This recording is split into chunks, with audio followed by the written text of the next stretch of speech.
আসসালামু আলাইকুম। আজ আমি আপনাদের সামনে স্বপ্ন সারথি জুলাই বিপ্লবের গতিপথ এবং এর বাস্তবতা নিয়ে কয়েকটা কথা বলতে চাই। আশা করি যে আমার দর্শক এবং শ্রোতামণ্ডলী বিষয়টা নিয়ে ভেবে দেখবেন। আমার ধারণা অন্তর্বর্তী সরকার নিশ্চয়ই এই এক বছরে হাড়ে হাড়ে টের পাচ্ছে যে দেশে ভালো উদ্দেশ্য নিয়ে দেশ গড়ার কাজ করা কত কঠিন ও বিরক্তিকর। কোনো না কোনো রাজনৈতিক দলের স্বার্থ পরিপন্থী হলে তারা কাজে বাগড়া দেবেই, এটা আমাদের রেওয়াজ।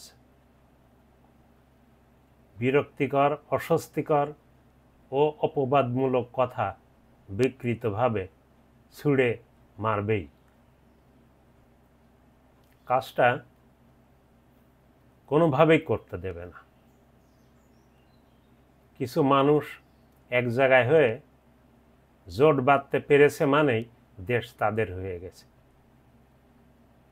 আপনিও যে এদেশের নাগরিক, আপনিও যে কিছু বোঝেন, আপনারা যে একটা নাগরিক অধিকার আছে, এটা বিবেচনাতেই আনবে না। তারাই বেশি বোঝে, তারাই বেশি জানে, তারাই ভাত খায়, আর কেউ ভাত খায় না, এ একটা মনোভাব। তারাই যে তোষামোদ করে আপনাকে এনেছিল তা ভুলে যাবে। ভাবখানা এমন, আপনাকে ব্যবহার করে তাদের ব্যবসার লাভটা ধরে নিতে চাইবে। আপনাকে যে কাজটার দায়িত্ব দিয়েছে সেটা করতে দেবেন না, নিজেদের কাজটা করিয়ে নিতে চাইবে। নইলে তাদের শেষ আশ্রয় কি আছে? মুখে চুনকালি মাখিয়ে দেবে, আন্দোলনের হুমকি দেবে। আমার প্রশ্ন অন্য জায়গায়। জুলাই বিপ্লব কি দলভিত্তিক হয়েছিল, না সামষ্টিক স্বার্থ ও অংশগ্রহণে হয়েছিল? এক আজব দেশ, আর 54 বছর ধরে দেখছি আজব এদের জীব। ঘোরাতে এক মুহূর্ত লাগে না, বিবেকের দংশন শূন্যের কোঠায়। একটা কথা তাদের মাথায় ঢোকে না, জোট বাঁধতে পারলে কি জোটের নাম রাজনৈতিক দল বলা যায়?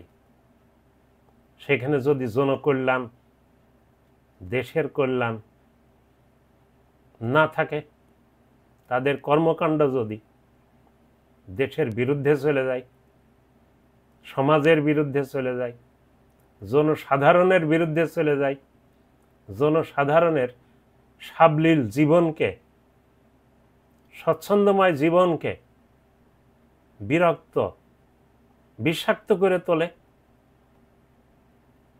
এ বোধও তাদের নেই। উদাহরণস্বরূপ একটা কথা বলি, গত সপ্তাহে বলা যায়, বেশ কয়েকদিন হয়ে গেল, এনসিপির সাথে আওয়ামী লীগের সন্ডা পান্ডারা গোপালগঞ্জে যে একটা কাণ্ড করলো, এটা কি কোনো মানুষের মতো কাজ হলো? হুজুকে পড়ে কোনো কোনো তথাকথিত বুদ্ধিজীবী ও সাংবাদিক, তাদেরকে আমি দেখছি বিভিন্ন মিডিয়ায় টকশোর নামে ই নিয়ে বি নিয়ে কৌশলী শব্দে তাদের দিকে ঢলে পড়ছে, তাদের পক্ষ নিচ্ছে, যৌক্তিকতা তুলে ধরছে, তাদের মারামারি করার, আক্রমণ করার। তাদের আত্মজিজ্ঞাসা কোথায়? আওয়ামী লীগের রাজনৈতিক কর্মকাণ্ড যেটা ছিল, এই কর্মকাণ্ডকে সরকার নিষিদ্ধ করেছে, ইশারা ইঙ্গিতে বোঝা যায় এতেও তাদের আপত্তি। আমার মনে হয় আমি তো গেয় মানুষ, গ্রাম থেকে এসেছি। আমাদের গ্রামে একটা কথা আছে, তোমার ঘাড় কেন কাত, আমরাই এক জাত। তারা নিজেদের দলের দেউলেপনা, বিকৃত মানসিকতা, আধিপত্যবাদী শক্তির দাসত্বকর্ম ও লুটেরা বাহিনীর কথা একটু বিবেচনা করবে না, বিবেচনায় আনবেই না। আমাদের সমাজের ভাবধারার এমনই অবনতি হয়েছে যে কোনো ডাকাত, দুষ্কৃতিকারী, বিকৃত মানসিকতা ধারী ব্যক্তিকে আপনি শাসন করবেন, আইনের আওতায় নিয়ে এসে বিচার করবেন, সে সংশোধন হবে, কৃতকর্মের জন্য অনুশোচনা করবে, তা করবে না। বরং উল্টো দিকে ধাবে, আপনাকে ধমকাবে, নিজেকে ফেরেশতা বলে দাবি করবে, কোমর বেঁধে আবার সেই একই দুষ্কর্মে নামবে। আধিপত্যবাদী শত্রুপক্ষ শোষকদের পক্ষ নেবে, দেশ বিক্রির দূরভিসন্ধি মনে মনে আঁকবে। আবার তার কিছু চামচারা কোরাজ বেঁধে তার পক্ষে গাইতে থাকবে। এ আমাদের শখের বাংলাদেশ, বড্ড শখের বাংলাদেশ, আমাদের জন্মভূমি। এই নিয়ে আমরা এদেশে বাস করি। এ কথা আমি প্রায় আমার লেখাতে লিখি। কি লিখি? যে আমাদের জনগোষ্ঠী জনসম্পদ না হয়ে জন আপদে পরিণত হয়ে গেছে, এটা একটা বিহিত করা দরকার। প্রায় লিখি, লিখতে লিখতে হাত ব্যথা হয়ে গেছে। এ কথা তো সর্বাংশে সত্য, যদিও সংস্কারকরা, আমাদের দেশের যে সংস্কারক, এ কথার গুরুত্ব তেমন একটা দেন না। তারা যে সংস্কার করছে না তা নয়, সেই সংস্কারগুলো যে খারাপ তাও নয়, কিন্তু মূল সংস্কারের মধ্যে যেখানে রোগ, সে রোগের ওষুধ না দিয়ে ডান্সিং অ্যারাউন্ড দ্য ওয়ার্ক, যে কথা গত আলোচনাতে সম্ভবত আমি বলেছিলাম, কাজের চারপাশ দৌড়াদৌড়ি করে। অবশ্য কাজের কাজও অনেকটাই করেছে, এর জন্য আমি অন্তর্বর্তীকালীন সরকারকে ধন্যবাদও দিই। কিন্তু সবগুলো যে কাজের কাজ নয়, কিছু কাজের কাজ বলতে আমি বলছি মূল্যবান কাজ, বিশেষ জরুরি কাজ, আসল রোগ, সে রোগের ট্রিটমেন্ট দরকার। নইলে যত কিছুই করা হোক না কেন, যতই সংস্কার করা হোক, সেগুলো ব্যর্থ হয়ে যাবে, অকেজ হয়ে যাবে। এটাই যদি না হবে, নইলে সংস্কারের বেশ কিছু দফা ভিন্ন হতো, এসব নিয়ে সংস্কারের দফা থাকতো। আমি যে কথাগুলো বলছি, বর্তমান ইউনূস সরকার কোনো রাজনৈতিক দলের হয়ে দায়িত্বে আসেনি। জুলাই বিপ্লবে এদেশের মানুষের মনে নতুন বাংলাদেশ গড়ার একটা স্বপ্ন জেগেছিল। সে স্বপ্ন বাস্তবায়নের গ্রাউন্ড ওয়ার্ক করার জন্য সরকার এসেছিল। এ সরকার যে সব দলের সব দাবি পূরণ করতে পারবে, এটা আমি ব্যক্তিগতভাবে ভাবি না, বা পূরণ করুক এটাও আমি চাই না। কারণ বিগত ৫৪ বছরের অভিজ্ঞতায় সাধারণ মানুষ, এদেশের অধিকাংশ তথাকথিত রাজনৈতিক দলের বৈশিষ্ট্য, তাদের আচার আচরণ, তাদের মুখে মধু পেটে বিষ, যৌন প্রতারণামূলক কর্মকাণ্ড চিনে ফেলেছে। সেজন্যই বিপ্লবটা ছিল ছাত্র জনতার বিপ্লব। এই বিপ্লব মূলত আমার ধারণা আওয়ামী লীগ দলের বিরুদ্ধেও ছিল না, ছিল তাদের দেশ বিরুদ্ধ, স্বাধীনতা সার্বভৌমত্ব বিরুদ্ধ, অপকর্ম বিরুদ্ধ, অপহরণ, হত্যা, নির্যাতন, গুম বিরুদ্ধ বিপ্লব। যদিও তাদের স্বার্থে পালিত কিছু গাদ্দারের কারণে বিপ্লব পূর্ণতা এখনো পায়নি, এ কথা আমি অনেকবার লিখেছি পত্রিকায়। এ বিপ্লব থেকে বিদ্যমান রাজনৈতিক দলগুলোর অনেক কিছু শেখার ছিল, কিন্তু তারা তা শিখবে না। এটা আমার দেখা, আমি দেখছি যেটা। আপনার কথা শুনবে না, শিখবেও না, সেখান থেকে শিক্ষা নেবে না। ওই যে আগেই বলেছি, তোমার ঘাড় কেন কাত, তাতে আমরাই এক জাত। বিপ্লব এই যে অসম্পূর্ণ, আমি কথায় কথায় বলি যে আধা খেসড়া বিপ্লব, এই অসম্পূর্ণতার জন্য কিছু রাজনৈতিক দলই দায়ী। এ কথা বলতে আমি বাধ্য হচ্ছি, কথাগুলো যদি একটু শুনতে তিক্ত মনে হবে। সংস্কারকরা বিপ্লবের কারণ ওই দেউলেপনা রাজনীতিকে পথে আনতে প্রয়োজনের সংস্কারের কথা ভাবলে সঠিক হতো। উচ্চকক্ষ নিম্নকক্ষ সৃষ্টি করে যে এই নিয়ে তর্ক বিতর্ক চলছে, আমার ব্যক্তিগত অভিমত হলো এ সৃষ্টি করে আমাদের বাঞ্ছিত উদ্দেশ্য সফল হবে না। পরিবর্তন হবে, সংস্কার হবে, কিন্তু বাঞ্ছিত উদ্দেশ্য, এতে এর সিগনিফিকেন্স, এইটা রাষ্ট্রের জন্য, যে সাধারণ মানুষ যে জন্য ভুগছে, রাষ্ট্র যে কারণে ভুগছে, সেই উদ্দেশ্য সফল হবে না। আমরা প্রতিটা রাজনৈতিক দল নিজেদের কর্ম ও সিদ্ধান্তের দিকে একটু তাকিয়ে দেখি, একটু আত্মজিজ্ঞাসা করি।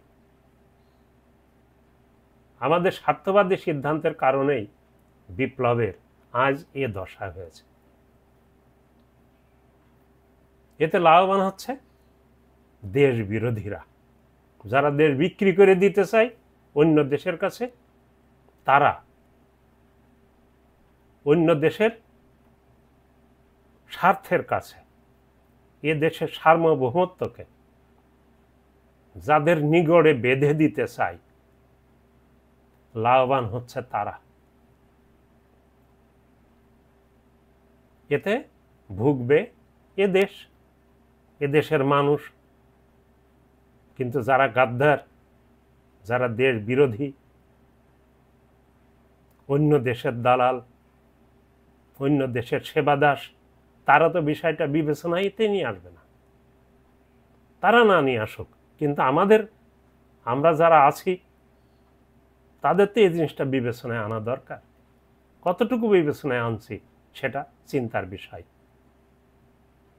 আপনারা জানেন এদেশে বড় বড় প্রত্যেকটা রাজনৈতিক দলের মধ্যেই অন্তর্দ্বন্দ্ব, বহুধা বিভক্তি ও অনিয়ন্ত্রিত অবস্থা চলছে। পথে ঘাটে, বিভিন্ন এলাকায়, দেশব্যাপী। এটা প্রত্যেক দিন পত্রিকা ঘাটলেই, টেলিফোনে যে একটা হয়েছে, বিভিন্ন এলাকায় বিভিন্ন সময়ে আপনার পরিচিতজন, সহকর্মীবৃন্দ, আপনার আত্মীয় স্বজন, নিজের এলাকা, সব জায়গা থেকে ফোন আসছে। সেখানকার কথাটা ভেবে দেখুন, আপনি কি সে কথাগুলো বিশ্বাস করবেন, না একটা রাজনৈতিক দল মুখ চাপা দেওয়ার চেষ্টা করবে সেটা বিশ্বাস করবেন? কোনটা? আমি অনেকের কাছে শুনে দেখেছি এটা একমাত্র সংশ্লিষ্ট রাজনৈতিক দলের অভ্যন্তরীণ একাধিক কি বলবে, এক ঘরের ভিতরে আর এক ঘর, এর স্বার্থ ভাগ বাটোয়ারা নিয়েই হচ্ছে। এ কারণে দেশের বিভিন্ন জায়গায় আপনারা জানেন অনেক নেতাকর্মী কোনো কোনো দলের মারাও পড়ছে, কিন্তু এগুলাকে তারা তো বিবেচনায় আনবে না। অথচ এইগুলোই হলো এ দেশের অনুন্নতির মূল কারণ। আর 54টা বছর হয়ে গেছে দেশ স্বাধীন হয়েছে, আমাদের এক পা কবরে চলে এসেছে, ধৈর্য ধরার মতো আর অবস্থা নাই বলেই এত বিরক্তিকর কথা দর্শকদের সামনে আমি তুলে ধরতে বাধ্য হচ্ছি। প্রত্যেকটা এলাকায় দলীয় নেতাকর্মীর নামে ষণ্ডা পাণ্ডাদের অত্যাচারে জনজীবন দুর্বিষহ হয়ে উঠেছে।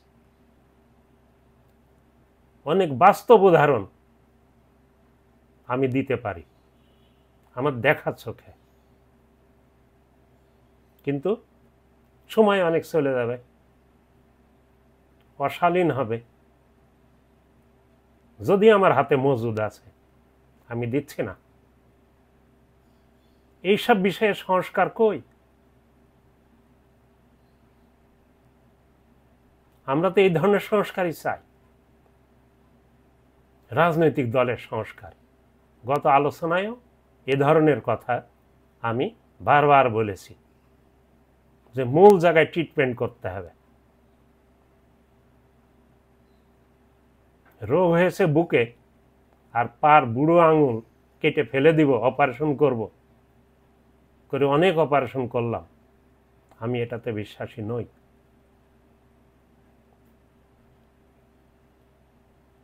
আমার প্রশ্ন এখানে অন্য একটা,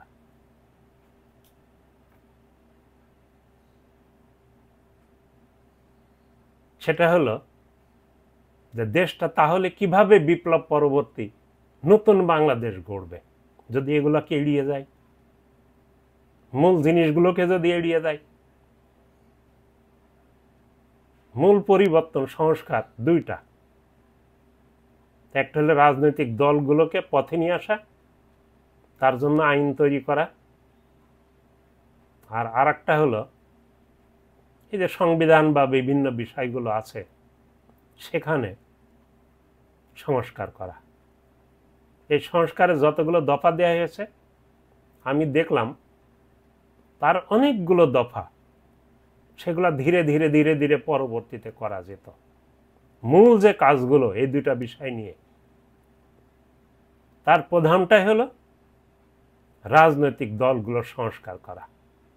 তার কারণ রাজনৈতিক দলের অত্যাচার, নীতি বিগর্হিত কাজে, গুম, হত্যা, গণহত্যা, এইসবের জন্যই কিন্তু আজকে বিপ্লব হয়েছে। তো অন্য কোনো দলের এ ধরনের কর্মকাণ্ড যাতে ভবিষ্যতে না করতে পারে এর জন্য সংস্কার দরকার ছিল, সেটা আমাদের মাথায় ঢুকতে হবে। অর্থাৎ সংস্কার আশু প্রয়োজন রাজনৈতিক দলের অশুভ রক্তচোষা কর্মকাণ্ডকে দেশ গড়ার উপযোগী করার জন্য, উদ্দেশ্য বিচ্যুত পথহারা রাজনীতিকে পথে আনা ও নিয়ন্ত্রণ করার জন্য, দুর্নীতিবাজ সরকারি কর্মকর্তাদের নিয়ন্ত্রণ করার জন্য। কেন এ কথা বলছি? আমি ব্যক্তিগতভাবে বিভিন্ন অফিসে দেখেছি প্রত্যেকটা অফিস দুর্নীতিগ্রস্ত। এই যে ট্যাক্সের যে মন্ত্রণালয় আছে সেটাকে মেরামত করতে গিয়ে সরকারকে কি পেরেশানি হতে হচ্ছে আপনারা দেখুন। তারা ঘোল খাইয়ে ছেড়ে দিচ্ছে, মাপও ছাড়ছে, আবার এদিক তাদের কাছ থেকে ফিরে আসবে না। এইগুলো কিভাবে বন্ধ করা যায়? শুধু একটা প্রতিষ্ঠানের কথা হচ্ছে, কিন্তু এরকম শত শত সরকারি প্রতিষ্ঠান আছে। এদের সবাই না, এদের দুর্নীতিবাজ যে কর্মকর্তা আছে তাদেরকে নিয়ন্ত্রণের জন্য আইন কই, আইনের বাস্তব প্রয়োগ কই, এটা দরকার। সুতরাং আমরা বলতে পারি যে আইনের সুষ্ঠু প্রয়োগের ব্যবস্থা করতে হবে, এর পরিবর্তন নিয়ে আসতে হবে আমাদের।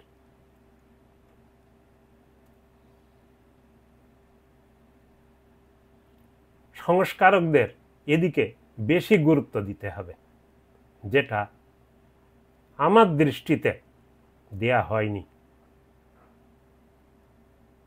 আমি যেহেতু একজন প্রফেশনাল এসব বিষয়ে, বিশেষ করে লং টার্ম প্ল্যানিং যাকে বলি, স্ট্র্যাটেজিক প্ল্যানিং এবং ডিসিশন মেকিং এবং কন্ট্রোলিং সিস্টেমের, আমি এদেশের ইন্টারনাল কন্ট্রোল সিস্টেমকে আরো গতিশীল এবং আরেকটু মজবুত করাতে আগ্রহী। এই সরকার ফাইন্যান্সিয়াল দিক অনেকটা কন্ট্রোলে নিয়ে এসেছে। পররাষ্ট্র মন্ত্রণালয় যে কাজগুলো করছে আমি সেগুলোতে অনেক আশাবাদী, অন্য দেশের সাথে সম্পর্ক নির্ণয়ে। কিন্তু আমাদের ইন্টারনাল যে কন্ট্রোল, যে কন্ট্রোলের কারণে দেশটা আজ 54 বছর ধরে রাজনৈতিক দলরা লুটে খাচ্ছে, তাদের কর্মী লুটে খাচ্ছে, মানুষকে গুম, হত্যা, নির্যাতন, নিগ্রহ করে ছাড়ছে, সেইটার নিরাপত্তা কোথায়, সেটার সংস্কার কই, এটা আমরা চাই। আমি বিভিন্ন লেখায়, বিভিন্ন অনুষ্ঠানে, বিভিন্নভাবে জাতীয় সরকারের কথা বলেছিলাম, তার যৌক্তিকতা তুলে ধরেছিলাম। বিদ্যমান সব রাজনৈতিক দলের মতৈক্যের কথা বলেছিলাম, রাজনৈতিক দল ও তার নেতা কর্মীদের কোড অফ এথিক্স এ নিয়ে বলেছিলাম তৈরি করার কথা। রাজনৈতিক দলের কর্মকাণ্ড পয়সা দুর্গন্ধযুক্ত হয়ে যাওয়াতে দেশ পরিচালনায় এদেশের অরাজনৈতিক পেশাজীবী ও নাগরিক সমাজের অন্তর্ভুক্তির মাধ্যমে জাতীয় কাউন্সিল গঠনের কথা অনেক লেখায় বলেছি, বিভিন্ন পত্রিকায় তা প্রকাশ হয়েছে। কিন্তু আমাদের সংস্কারকরা সেটা চোখে দেখেনি। আমরা দ্বিকক্ষ বিশিষ্ট আইনসভা তৈরি করছি, তাই নিয়ে মত দ্বৈততা তৈরি করছি, সৃষ্টি করছি। আমার মনে হয় এই দ্বিকক্ষ বিশিষ্ট আইনসভা খুব একটা ফলপ্রসূ হবে না এদেশের জন্য। এমনকি আমি এখন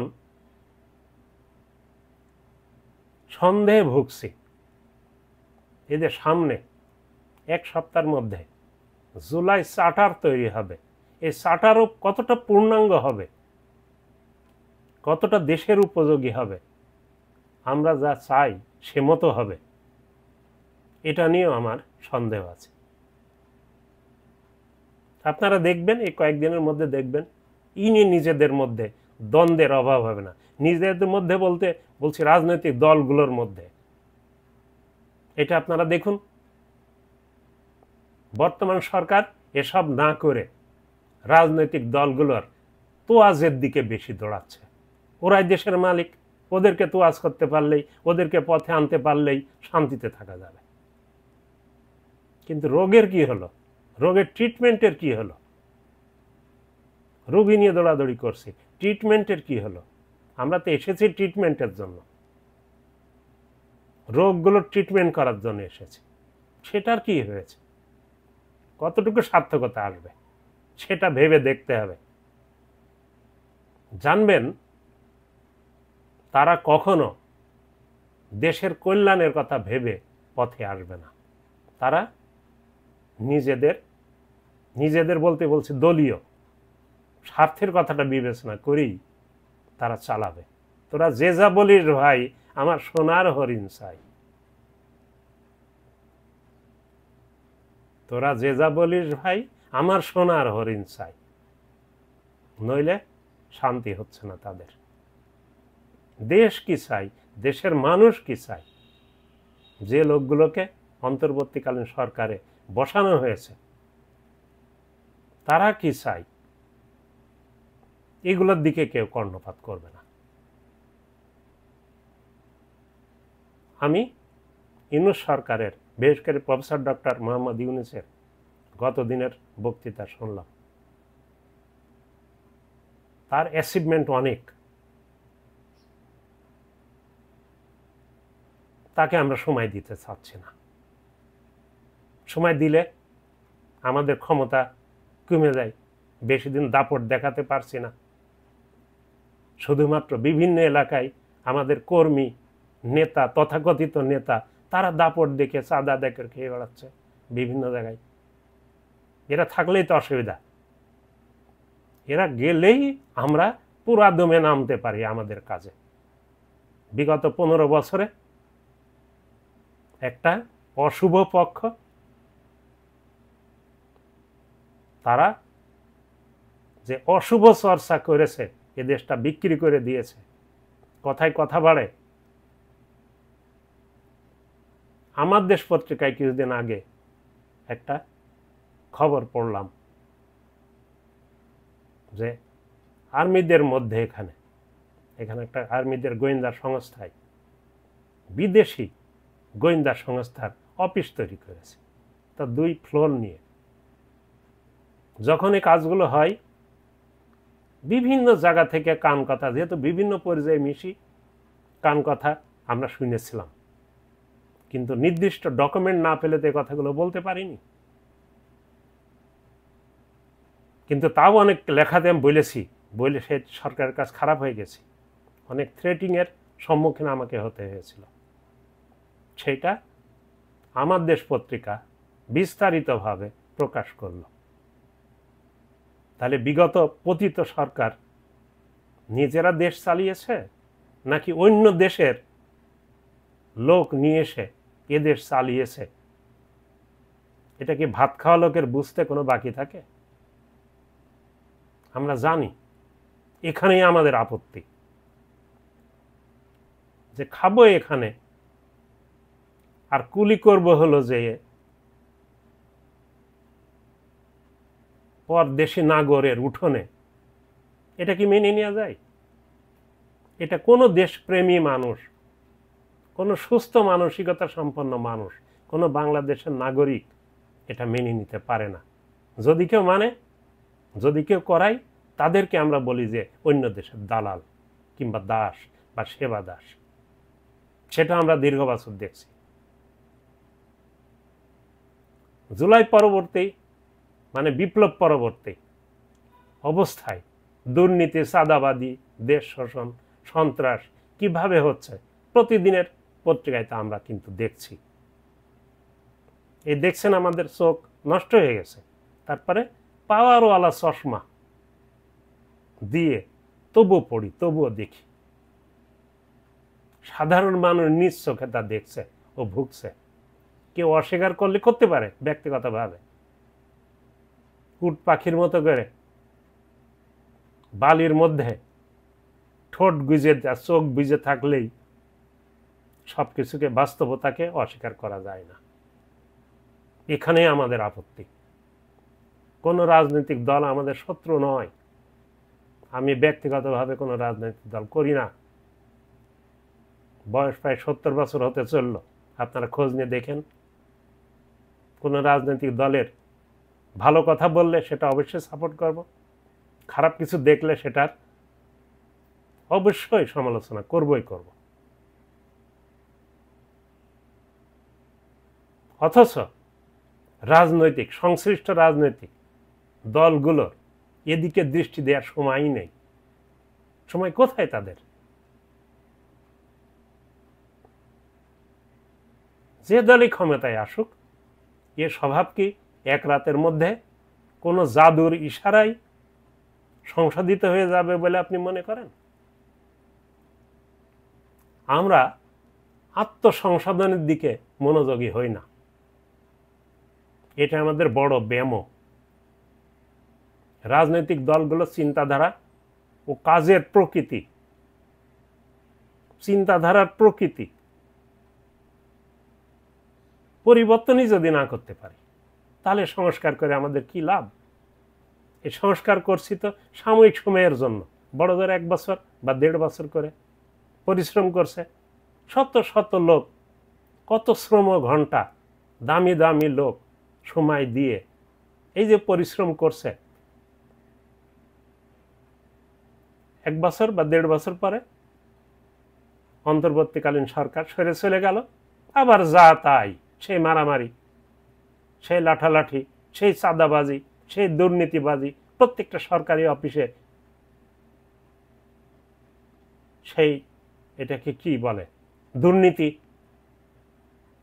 ওপেন দুর্নীতি আবার শুরু হয়ে গেল। তাহলে লাভটা কি হলো বলুন?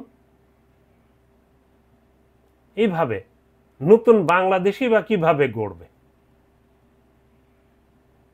আমার মাথায় তো এটা আসে না। আমি হয়তো মাস্টার মানুষ, আমার মাথায় আসবে কি করে? আমি তো অত দামি রাজনীতি করি না, তা আমার মাথায় আসবে কি করে? আমাদের বাংলাদেশটা ছোট্ট একটা দেশ,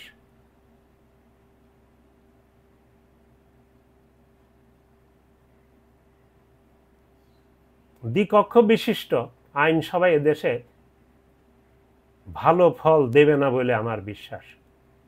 খারাপ না হলেও ভালো কোনো কিছু এতে বয়ে নিয়ে আসবে না। আইনসভার নির্বাচক মণ্ডলীয় একই থাকছে, সাধারণ মানুষ ভোট দিয়ে করল,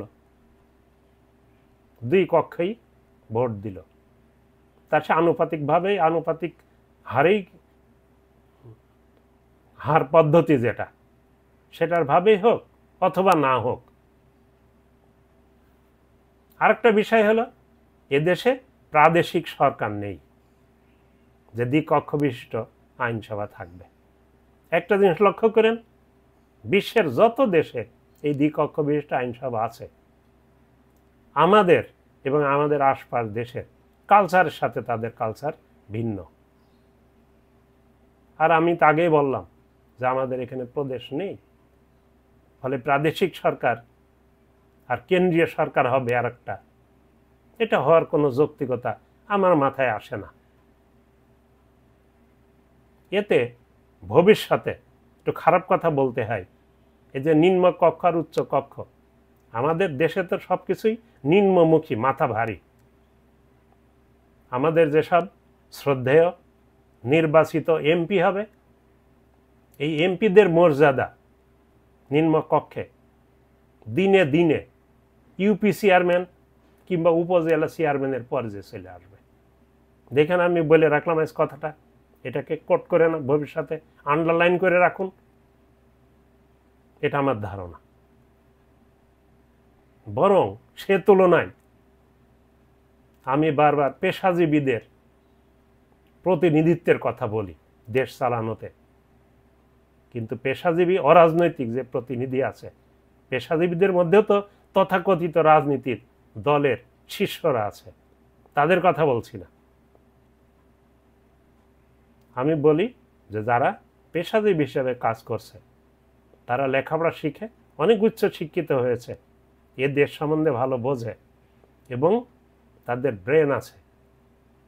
আপনারা লক্ষ্য করবেন 91, 96, 2001-এ যারা 3 মাসের জন্য তত্ত্বাবধায়ক সরকারে এসে এ দেশ পরিচালনা করেছে, তাদের মধ্যে 2-1 জনের হয়তো ভুল ত্রুটি থাকতে পারে, কিন্তু সার্বিকভাবে তারা ছিল পেশাজীবী বা এদেশের কি বলবো, এদেশের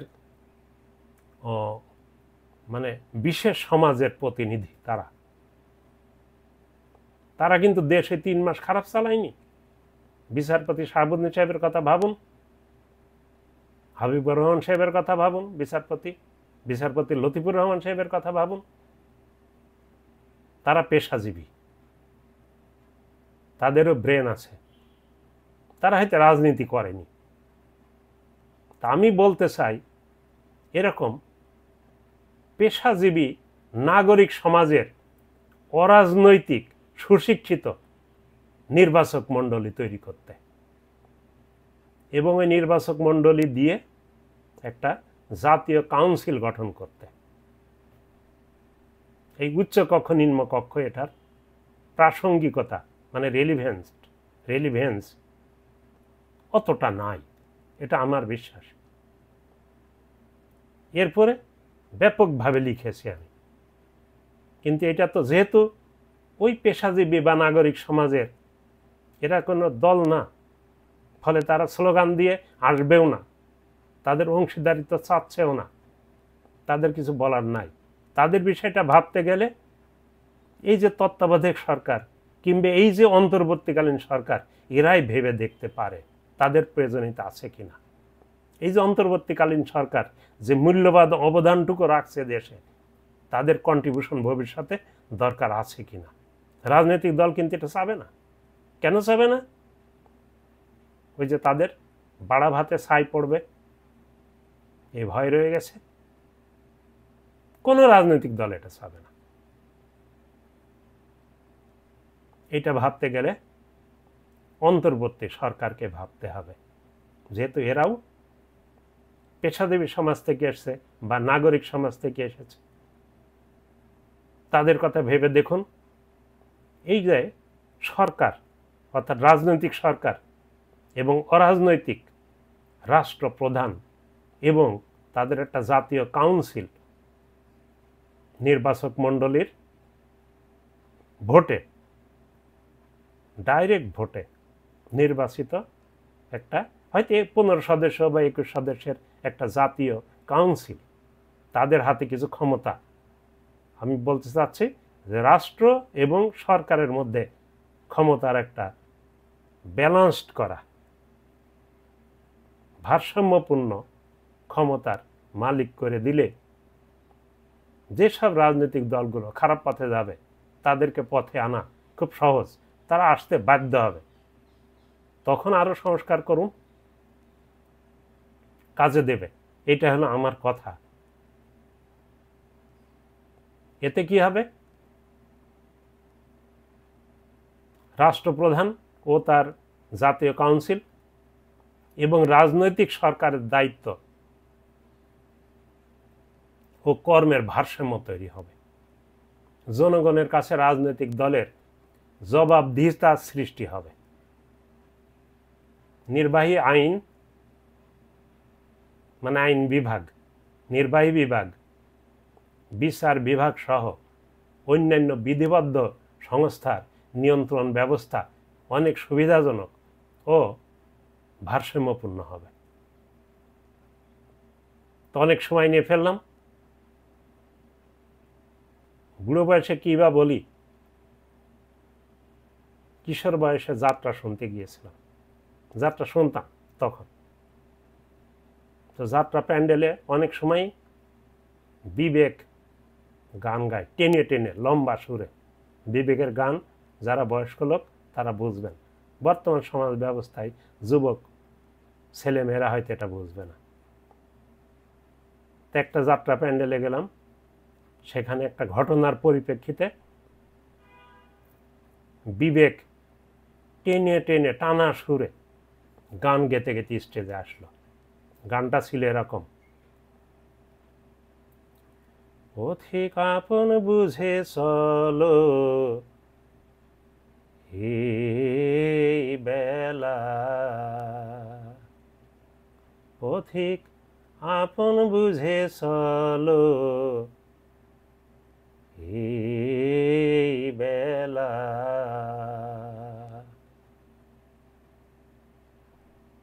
দর্শক ও শ্রোতা মণ্ডলী, ধন্যবাদ আপনাদেরকে।